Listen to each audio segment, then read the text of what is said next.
ఒక్కసారి కొమ్మూరి గోల్డ్ కి కాల్ చేయండి. తాకట్లో ఉన్న మీ బంగారాన్ని విడిపించి మార్కెట్ ప్రైస్ కి వాళ్ళు కొనుక్కుని మిగతా డబ్బులు మీకు ఇచ్చేస్తారు. అందరికీ నమస్తే, వెల్కమ్ టు మనం టీవీ. నేను మీ Tirupati. National congress party deputy ముఖ్యమంత్రి మహారాష్ట్రకి సంబంధించి అజిత్ పవార్ ప్రాణం కోల్పోయినటువంటి పరిస్థితి. అజిత్ పవార్తో పాటు దాదాపు 5గురు ప్రాణం కూడా కోల్పోయినటువంటి సిచ్యువేషన్. బారామతి కాన్స్టిట్యున్సీకి అజిత్ పవార్ చార్టెడ్ ఫ్లైట్లో బయలుదేరినటువంటి పరిస్థితి. ముంబై నుండి ఫ్లైట్ అక్కడికక్కడే కుప్ప కూలిపోయినటువంటి సిచ్యువేషన్. ఫ్లైట్ క్రాష్ అయిన తర్వాత చుట్టుపక్కల ఉన్నటువంటి గ్రామస్తులు ఫ్లైట్ దగ్గరికి చేరుకునేటటువంటి కార్యక్రమం చేసిరు. సో కాపాడడానికి రకరకాల ప్రయత్నాలు చేశారు. కానీ దట్టమైనటువంటి అడవి, అలాగే దట్టమైనటువంటి పొగలు, ఎక్కడికక్కడ నిప్పులు కనపడుతున్నటువంటి నేపథ్యంలో కూడా గ్రామస్తులు సాహసం చేసి కొంతమందిని బయటికి తీసి గవర్నమెంట్ హాస్పిటల్కి తరలించేటటువంటి కార్యక్రమం చేశారు. కానీ దాదాపు 6గురు ప్రాణాలు కోల్పోయినటువంటి పరిస్థితి. ఇప్పటికీ డిఎన్ఏ టెస్ట్ అక్కడ నడుస్తూ ఉంది. ఇంకా బాడీలను కూడా గుర్తించేటటువంటి పరిస్థితి లేనటువంటి ఆ సిచ్యువేషన్స్ కూడా పూర్తి స్థాయిలో చూస్తున్నాం. అయితే వాస్తవానికి అజిత్ పవార్ ప్రయాణిస్తున్నటువంటి విమానంలో దాదాపు 5 నుండి 9 మంది కూర్చునేటటువంటి పరిస్థితి ఉంటుంది. కానీ దాదాపు 6గురు ప్రయాణం చేసేటటువంటి కార్యక్రమం చేసిరు.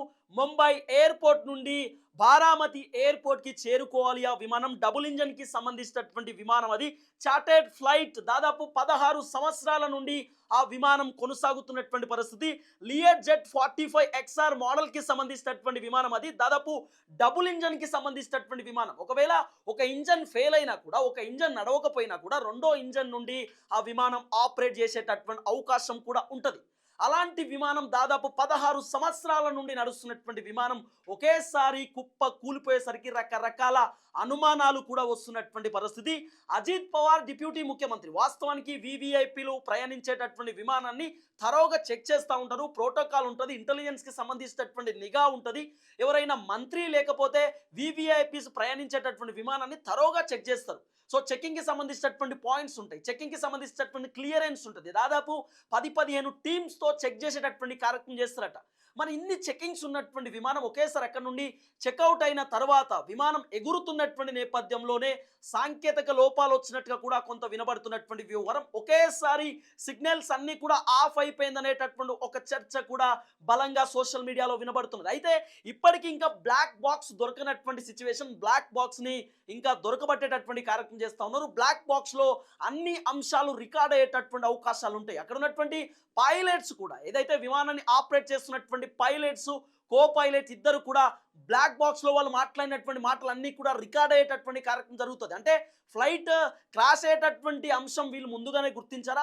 సో విమానం ఆపరేట్ చేస్తున్నటువంటి పైలట్స్ ఏమైనా ఎయిర్పోర్ట్కి సంబంధించినటువంటి, ఎయిర్లైన్స్కి సంబంధించినటువంటి టీంతో మాట్లాడారా? ఏం చెప్పారు? విమానంలో ఏమైనా కదలికలు కనపడ్డాయా? విమానంలో ఏదైనా తేడా జరిగిందా అంటూ కూడా మొత్తం బ్లాక్ బాక్స్లో రికార్డింగ్ ఉంటుంది. ఎప్పటికప్పుడు తెలుసుకునేటటువంటి కార్యక్రమం చేస్తారు. ఎయిర్లైన్స్కి సంబంధించినటువంటి వాళ్ళు కూడా వీళ్ళతో డిస్కస్ చేస్తారు. విమానం పరిస్థితి ఏంటి, ఎక్కడి దాకా రీచ్ అయింది, ఏం జరుగుతుందంటూ కూడా ఎప్పటికప్పుడు సమాచారం తెలుసుకునేటటువంటి కార్యక్రమం చేస్తారు. అయితే వీళ్ళు ఎవరైతే పైలట్, కో పైలట్ ఇద్దరు కూడా ఏమైనా డిస్కస్ చేశారా, ఏం జరిగింది అనేటటువంటి అంశం పైన కూడా బ్లాక్ బాక్స్కి సంబంధించినటువంటి ఎవ్రీథింగ్ రికార్డింగ్ కూడా తెలుసుకునేటటువంటి కార్యక్రమం చేస్తూ ఉన్నారు. బ్లాక్ బాక్స్ని దొరకబట్టేటటువంటి కార్యక్రమం చేస్తూ ఉన్నారు. బ్లాక్ బాక్స్లో అన్ని సమాచారం, ఎవ్రీథింగ్ రికార్డింగ్ ఉంటుంది. లోపల సీసీ ఫుటేజ్ కానివ్వండి, తర్వాత రికార్డింగ్ కానివ్వండి, వాళ్ళు మాట్లాడుకున్నటువంటి ప్రతి అంశం బ్లాక్ బాక్స్లో ఎవ్రీథింగ్ రికార్డింగ్ ఉంటుంది. ఆ బ్లాక్ బాక్స్ కోసం పూర్తి స్థాయిలో దొరకబడుతున్నటువంటి పరిస్థితి. అయితే ఈ చార్టెడ్ ఫ్లైట్ దాదాపు 8 నుండి 9 మంది ప్యాసింజర్స్ కూర్చోవచ్చు. సుమారు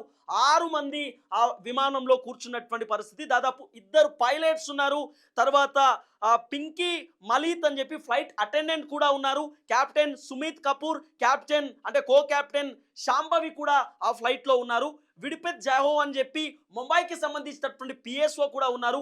అజిత్ పవార్ ఉన్నారు. అజిత్ పవార్కి సంబంధించినటువంటి పిఆర్ఓ కూడా అదే ఫ్లైట్లో ఉన్నట్టుగా కూడా కొంత వినబడుతున్నటువంటి సమాచారం. దాదాపు 6గురు ఏదైతే బారామతికి సంబంధించినటువంటి దగ్గరున్నటువంటి ప్రాంతం దగ్గరనే ఈ ఫ్లైట్కి సంబంధించినటువంటి క్రాష్ జరిగింది. అక్కడికక్కడే ప్రాణాలు కోల్పోయినటువంటి పరిస్థితి, అక్కడికక్కడే చనిపోయినటువంటి సిచ్యువేషన్. సో తెల్లవారుజామున 8:45 ఈ ఘటన జరిగింది. చుట్టుపక్కల ఉన్నటువంటి గ్రామస్తులందరూ కూడా ఆ విమానం దగ్గర చేరుకున్నటువంటి పరిస్థితి.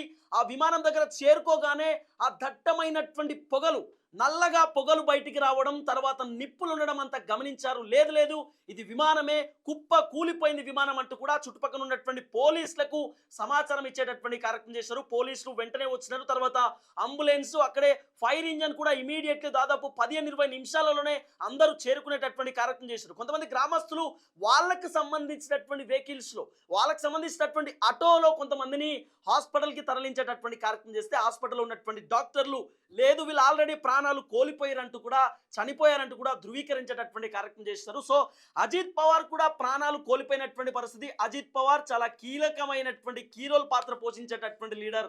సో అజిత్ పవార్ని దాదా అని పిలుస్తూ ఉంటారు కంప్లీట్గా అక్కడ ఉన్నటువంటి ముంబైకి సంబంధించినటువంటి ప్రజలు. సో అజిత్ పవార్ కార్యకర్తలతో చాలా అద్భుతంగా ఉంటాడు. కార్యకర్తలే ముఖ్యము, పార్టీ లీడర్లే ముఖ్యము, తర్వాత జనాలు చాలా ఇంపార్టెంట్. మనం ప్రజల కోసం ఏదో ఒక పని చేయాలి, ప్రజలు మనల్ని గెలిపిస్తున్నందుకు ప్రజల కోసం ఏదో ఒక పాటుపడాలంటూ కూడా ఎప్పుడూ అజిత్ పవార్ మాట్లాడుతూ ఉంటాడు అనేటటువంటి ఒక అంశం కూడా ఉంది. సో అజిత్ పవార్ ప్రాణాలు కోల్పోవడం పైన చాలా మంది వివిధ రాష్ట్రాలకు సంబంధించినటువంటి ముఖ్యమంత్రులు, డిప్యూటీ ముఖ్యమంత్రులు, ప్రధాని మోదీ, తర్వాత భారతీయ జనతా పార్టీకి సంబంధించిన కీలక నేతలు, తర్వాత ప్రెసిడెంట్ సైతం ట్విట్టర్లో ట్వీట్ పెడుతున్నటువంటి పరిస్థితి. ఈ అంశం పైన తరోగా ఎంక్వైరీ చేస్తున్నాం, ఖచ్చితంగా ఏం జరిగినా కూడా వదిలిపెట్టే ప్రసక్తి లేదు, అన్ని అంశాలపైన మేము ఎంక్వైరీ చేస్తున్నామంటూ కూడా పూర్తి స్థాయిలో అందరూ రెస్పాన్స్ ఇస్తున్నటువంటి పరిస్థితి. అయితే లియట్ జెట్ 45 XR మోడల్ అనేటటువంటి ఈ డబుల్ ఇంజన్ ఫ్లైట్ దాదాపు 2500 కిలోమీటర్ రేంజ్లో ఈ ఫ్లైట్ పోగలుగుతుందట. అంటే దాదాపు 500 అడుగుల ఎత్తులో కూడా ఈ ఫ్లైట్ ఎగిరేటటువంటి అవకాశం ఉంది అనేటటువంటి ఒక అంశం కూడా తెరపైకి వస్తున్నది. దాదాపు అజిత్ పవార్కి సంబంధించినటువంటి రాజకీయ ప్రస్థానం చూసుకున్నా కూడా 1959 జూలై 22వ తేదీన అహ్మద్ నగర్ అనేటటువంటి డిస్టిక్లో తను జన్మించారు. 1982లో పొలిటికల్ లైఫ్ని స్టార్ట్ చేశారు. 1991లో ఎంపీగా పోటీ చేసి గెలిచారు. 1995లో ఎమ్మెల్యేగా ఆయన గెలిచారు. 1995లో మినిస్టర్గా తను ఉన్నారు. దాదాపు 7 సార్లు ఎమ్మెల్యేగా గెలిచినటువంటి పరిస్థితి. తన రాజకీయ ప్రస్థానం చాలా అద్భుతమైనటువంటి అంశం. అజిత్ పవార్ చాలా కీలకమైనటువంటి లీడర్, కీ రోల్ పాత్ర పోషించేటటువంటి లీడర్. అజిత్ పవార్ అంటే తెలియనటువంటి వ్యక్తి లేరు.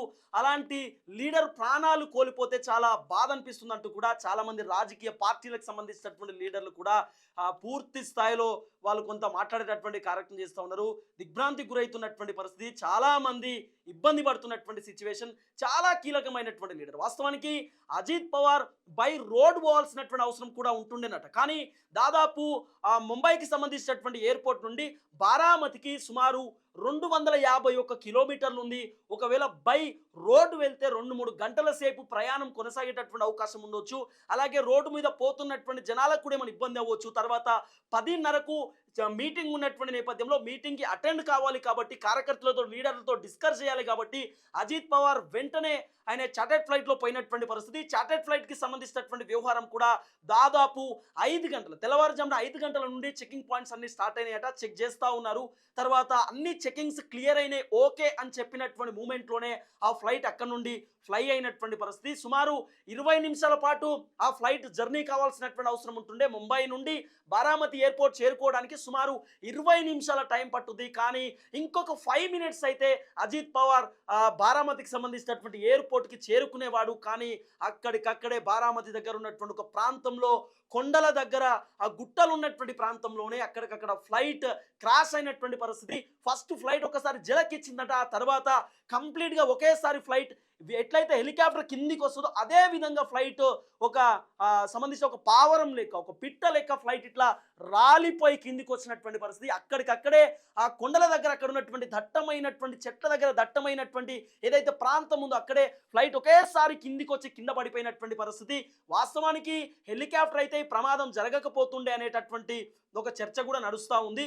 హెలికాప్టర్ అయితే ఎందుకు ప్రమాదం జరగదంటే, హెలికాప్టర్ పోతున్నటువంటి నేపథ్యంలో హెలికాప్టర్ ఏదైనా సాంకేతిక లోపాలు ఉన్నా, ఏదైనా ఇబ్బంది ఉన్నా కూడా అక్కడికక్కడే ఏదైనా చిన్నపాటి గ్రౌండ్ చూసుకొని, చిన్నపాటి ఏదన్నా చిన్నగా అక్కడ ఉన్నటువంటి పొలాలు పక్కన ఉన్నటువంటి ఏదైనా చూసుకొని అక్కడే ల్యాండ్ చేసేటటువంటి కార్యక్రమం చేస్తుండే. కానీ విమానానికి ఖచ్చితంగా ల్యాండ్ చేయడానికి సో రన్వేస్ అవసరం కాబట్టి రన్వే అక్కడ లేనటువంటి నేపథ్యంలో సుమారు ఇంకో 5-6 నిమిషాలు అయితే బారామతి నియోజకవర్గానికి డిప్యూటీ సీఎం అజిత్ పవార్ చేరుకునేవాడు. కానీ 5-6 నిమిషాల లోపే ఇదంతా జరిగినటువంటి పరిస్థితి. చాలా బాధాకరమైనటువంటి అంశం. అజిత్ పవార్కి సంబంధించినటువంటి కుటుంబ సభ్యులు కన్నీరు మున్నీరైతున్నటువంటి పరిస్థితి. ఆల్రెడీ చేరుకున్నటువంటి సిచ్యువేషన్ అక్కడికి. మృతదేహాన్ని చూసిన తర్వాత వాళ్ళ కుటుంబ సభ్యులు కన్నీళ్లు పెట్టుకున్నారు, ఇబ్బంది పడతా ఉన్నారు. చాలా దారుణమైనటువంటి సిచ్యువేషన్లో వాళ్ళు ఉన్నట్టుగా కూడా వినబడుతున్న అంశం. తర్వాత చాలా మంది కార్యకర్తలు కన్నీళ్లు పెట్టుకుంటా ఉన్నారు, కార్యకర్తలు రోధిస్తూ ఉన్నారు. కార్యకర్తలను చూస్తుంటే కూడా నిజంగా వేరే వాళ్ళకు కూడా ఇబ్బంది అయ్యేటటువంటి పరిస్థితి. మా లీడర్, మా కోసం నిలబడినటువంటి లీడర్ ఆయన చనిపోవడం ఏంటి అంటూ కూడా చాలా మంది కార్యకర్తలు జీర్ణించుకోలేకపోతున్నారు. అజిత్ పవార్ పొద్దునే మాతో మాట్లాడాడు, పొద్దునే మేము ఫోన్లో డిస్కస్ చేశాం. సార్ మీరు వస్తున్నారా సార్ అంటే నేను వస్తున్నాను, మీ అందరితో మాట్లాడతానంటూ కూడా అజిత్ పవార్ మాకు చెప్పాడు. కానీ ఇంతలోనే ఈ ఘటన జరగడం అనేది మేము తీసుకోలేకపోతున్నాం అంటూ కూడా కాంగ్రెస్ పార్టీకి సంబంధించినటువంటి కొంతమంది కార్యకర్తలు మాట్లాడేటటువంటి కార్యక్రమం చేస్తూ ఉన్నారు. వాస్తవానికి ముంబైలో నిన్న క్యాబినెట్ మీటింగ్ జరిగింది. క్యాబినెట్ మీటింగ్ అయిపోయిన తర్వాత అజిత్ పవార్ రాత్రే ఆయనే బారామతికి చేరుకోవాల్సినటువంటి అవసరం ఉంటుండే. కానీ నైట్ కొన్ని మీటింగ్ షెడ్యూల్స్ ఉండడం వలన, నైట్ కొన్ని వ్యాపారవేత్తలతో మాట్లాడేటటువంటి మీటింగ్ షెడ్యూల్స్ ఉండడం వలన అజిత్ పవార్ నిన్న నైట్ అక్కడ నుండి ఫ్లై కాలేకపోయారు. తర్వాత కొన్ని టెక్నికల్ ఇష్యూస్ వల్ల కూడా నైట్ టైం వెళ్ళడం కరెక్ట్ కాదంటూ కూడా ఇంటెలిజెన్స్ వర్గాలు చెప్పినటువంటి నేపథ్యంలో ఆయన వెళ్ళలేకపోయారు. అయితే ఈరోజు పొద్దున వాస్తవానికి 7 గంటల ప్రాంతంలోనే ఫ్లై అవ్వాలి. కానీ అజిత్ పవార్ని కలవడానికి వేరే లీడర్లు వచ్చినటువంటి నేపథ్యంలో షెడ్యూల్ కొంత లేట్ అయిపోయిందట.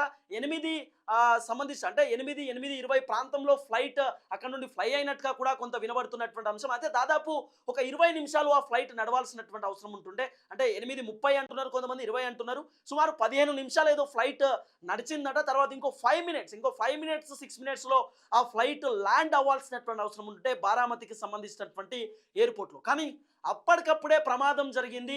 కొంతమంది చెప్తున్నటువంటి అంశం ఏంటంటే, కొంతమంది నిపుణులు అంటే ఎయిర్లైన్స్లో పనిచేసి కొంతమంది రిటైర్డ్ అయినటువంటి నిపుణులు, కొంతమంది తెలిసినటువంటి వాళ్ళు ఫ్లైట్కి సంబంధించినటువంటి ఇంజన్ ఫెయిల్ అయిందేమో అంటున్నారు. ఆ ఫ్లైట్కి సంబంధించినటువంటి ఇంజన్ ఫెయిల్ అయిపోయి ఆ ఫ్లైట్ ప్రమాదం జరిగిందేమో అంటున్నారు. ఎందుకంటే దాదాపు 16 సంవత్సరాల నుండి ఆ ఫ్లైట్ రన్ అవుతున్నటువంటి నేపథ్యంలో ఏదన్నా లోపం జరిగి ఉండొచ్చు అంటూ కూడా రకరకాలుగా మాట్లాడుకునేటటువంటి కార్యక్రమం చేస్తున్నారు. కాబట్టి ఒకవేళ ఒక ఇంజన్ ఫెయిల్ అయితే రెండో ఇంజన్ ఉంటుంది. డబుల్ ఇంజన్కి సంబంధించినటువంటి ఫ్లైట్ అది. ఒకవేళ నిజంగానే సింగిల్ ఇంజన్ అయితే సింగిల్ ఇంజన్లో సుమారు 4 కూర్చునేటటువంటి అవకాశం ఉంటుంది. కానీ ఈ డబుల్ ఇంజన్కి సంబంధించినటువంటి ఫ్లైట్లో సుమారు 9 మంది కూర్చునేటటువంటి అవకాశం ఉన్నటువంటి ఫ్లైట్ ఇది. అంటే 9 మంది కూర్చునేటటువంటి ఆ ఇంజన్ ఉన్నటువంటి ఫ్లైట్ సడన్గా డబుల్ ఇంజన్ ఎట్లా ఖరాబ్ అవుతుంది అనేటటువంటి ఒక చర్చ కూడా ఉంది. అహ్మదాబాద్కి సంబంధించినటువంటి ఫ్లైట్ ఘటన మీరు అందరూ మర్చిపోలేదు అనుకుంటున్నా. దాదాపు చాలా మంది అక్కడ ప్రాణాలు కోల్పోయినటువంటి పరిస్థితి, కన్నీరు మున్నీరుగా మారినటువంటి సిచ్యువేషన్. అక్కడ కంప్లీట్గా కూడా రక్తపాతాన్ని చూసినటువంటి పరిస్థితి. కానీ ఒకళ్ళు మాత్రం ఎమర్జెన్సీకి సంబంధించినటువంటి సీట్ దగ్గర కూర్చొని కింద పడి ఆయన బయటికి వచ్చినటువంటి పరిస్థితి, ప్రాణాలతో ఉన్నటువంటి సిచ్యువేషన్. కంప్లీట్గా అహ్మదాబాద్కి సంబంధించినటువంటి ఆ ఫ్లైట్ ఎయిర్ ఇండియాకి సంబంధించి మనం మరవలేదు. ఇంకా ఆ ఫ్లైట్ కూడా డబుల్ ఇంజన్కి సంబంధించినటువంటి ఫ్లైట్, ఇంకా చాలా పెద్ద ఫ్లైట్తో పాటు ప్యాసింజర్లు చాలా మంది కూర్చునేటటువంటి ఫ్లైట్ అది. కానీ అక్కడ కూడా కొన్ని లోపాలు, ఇంజన్ ఫెయిల్ అయింది అనేటటువంటి ఒక చర్చ నడిచింది. వాళ్ళు ఆల్రెడీ సంబంధించినటువంటి బ్లాక్ బాక్స్లో వాళ్ళు మాట్లాడారంట, మేము ప్రమాదంలో ఉన్నాం, ఇబ్బంది పడుతున్నాం, ఫ్లైట్ క్రాష్ కావడానికి రెడీగా ఉంది, మంటలు చెలరేగుతున్నాయి అంటూ కూడా వాళ్ళు మాట్లాడే కార్యక్రమం చేశారు. సో ఇప్పుడు అజిత్ పవార్ వెళ్ళినటువంటి ఏదైతే లెజర్ జెట్ 45 XR మోడల్కి సంబంధించిన డబుల్ ఇంజన్ ఫ్లైట్ ఉందో, మరి ఈ ఫ్లైట్లో బ్లాక్ బాక్స్లో ఏముంది, ఏం మాట్లాడి ఉండొచ్చు? కొంతమంది మాత్రం లేదు ఇంజన్ ఫెయిల్ అయిపోయింది అంటున్నారు, కొంతమంది ఇంజన్ ఫెయిల్ అయ్యి ప్రమాదం జరిగి ఉండొచ్చు అంటున్నారు. సో ఇంజన్ ఫెయిల్ అయితే ఆటోమేటిక్ కంప్లీట్గా సిస్టమ్ ఆఫ్ అయిపోతుందంట. సో తర్వాత ఫ్లైట్ కూడా ఒకేసారి జలకిస్తూ ఒకేసారి ఏదైతే హెలికాప్టర్ కిందికి వస్తుందో అట్లనే ఫ్లైట్ కూడా కిందికి వచ్చి కంప్లీట్ క్రాష్ అయిపోయిందనే చర్చ ఉంది. అక్కడ ఉన్నటువంటి కొంతమంది గ్రామస్తులు, చుట్టుపక్కల పనిచేస్తున్నటువంటి వాళ్ళు కూడా కొంత మాట్లాడే కార్యక్రమం చేస్తూ ఉన్నారు. ఆ ఫ్లైట్ కిందికి వచ్చే నేపథ్యంలో దాదాపు సుమారు ఒక 50-100 మీటర్లకు సంబంధించినటువంటి ఆ పైన నేపథ్యంలోనే మంటలు చెలరేగాయి.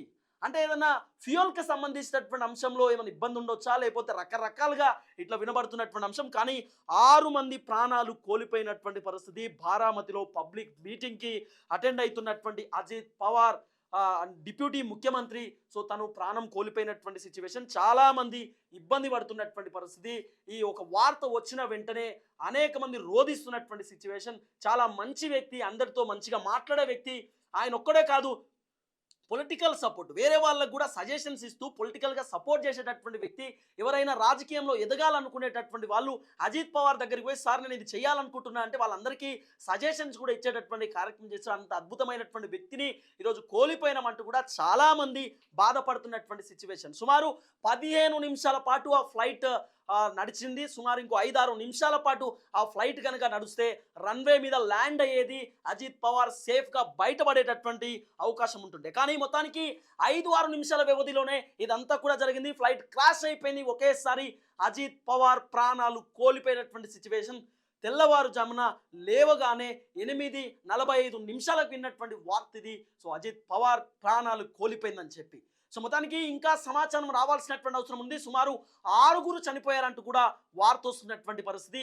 సో వీళ్ళ మృతదేహాలను వాళ్ళ ఇంటికి చేర్చేటటువంటి కార్యక్రమం కూడా చేస్తున్నట్టుగా కొంత వినబడుతున్నటువంటి వ్యవహారం.